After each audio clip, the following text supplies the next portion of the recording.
நம்ம மை வி3 ஆட்ஸில் வந்து பயணித்து கொண்டிருக்கும் அனைத்து உறுப்பினர்களுக்கும் பணிவான வேண்டுகோள்.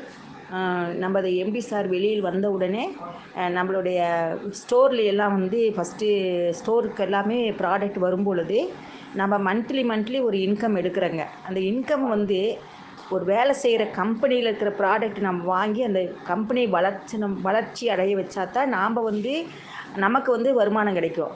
அதை விட்டுட்டு இங்கே சம்பாரித்து இன்னொரு கம்பெனியில் போய் அந்த ப்ராடக்டை வாங்கி அவங்கள வளர்ச்சி அடைய வச்சா நம்ம கம்பெனி எப்படிங்க வளரும்? அது நம்ம எல்லாருமே சிந்திக்கணுமல்ல. இது ஏன் சிந்திக்க மாட்டேங்கிறீங்கன்னு எனக்கு தெரியலைங்க. நாங்கள்லாம் குறைந்த வருமானம் வாங்கின அந்த காலத்திலேருந்து இன்றைக்கு வரைக்கும் நாங்கள் வந்து ஒரு சிஎம் பிளானில் தான் இருக்கிறோம். நாங்கள் பெருசாக இன்னும் எங்களுக்கு கீழே டவுன்லைனில் நிறைய பேர்த்த சேர்த்தணும் அப்படிங்கிறதெல்லாம் இருக்கிறாங்க. ஓஎம் பிஎம் எல்லாம் இருக்காங்க. ஆனால் வந்து நாங்கள் வாங்குகிற வருமானத்தில் நாங்கள் எங்கள் டவுன்லைன் இருக்கிறவங்களெல்லாம் சொல்லி நீங்கள் வாங்கணும். நம்ம வருமானம் கொடுக்குற கம்பெனியில் வரக்கூடிய ப்ராடக்ட் வந்து எல்லாம் வீணாக போன ப்ராடக்ட் கிடையாதுங்க. எல்லாமே ஒரிஜினலு.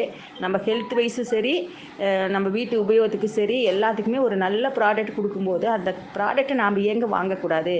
அது ஏன் உங்களுக்கு யாருக்குமே புரிய மாட்டேங்குதுன்னு தெரியல. இங்கே வாங்குகிறோம், ஒரு டிபார்ட்மெண்ட் ஸ்டோருக்கு போகிறோம், பெரிய இடத்துக்கு போய் அதை இங்கே வாங்கின சம்பளத்தை கொண்டு போய் அங்கே கொடுத்துட்டு வரோம். இந்த மனசாட்சி நமக்கு ஒன்று இருந்துச்சுன்னா இந்த தப்பு இனி வருங்காலத்தில் வந்து நம்ம யாருமே செய்யக்கூடாதுங்க. இனி நம்ம கம்பெனி புது வளர்ச்சியோட கம்பெனி ஆரம்பிக்கும் பொழுது நாம் எல்லோரும் உறுதிமொழியே எடுத்துக்கணுங்க. நம்ம கம்பெனியில் வரக்கூடிய அனைத்து ப்ராடக்ட்டும் நமக்கு தேவையான ப்ராடக்டை நம்ம மந்த்லி வாங்கணும். நம்மளுடைய சொந்தக்காரர்கிட்ட சொல்லணும், நம்ம ஃப்ரெண்ட்ஸ் சர்க்கிளில் சொல்லணும். அப்படிங்கிறத நம்ம உறுதிமொழியாக எடுத்துட்டுங்க வர காலங்களில் வந்து நம்ம கம்பெனி வந்து நம்மளோட கம்பெனிங்க. அது மக்கள் நிறுவனம்னு சொல்லிட்டாரு. அப்போ நம்ம கம்பெனி நாம் தானே வளர்ச்சி அடையணும்.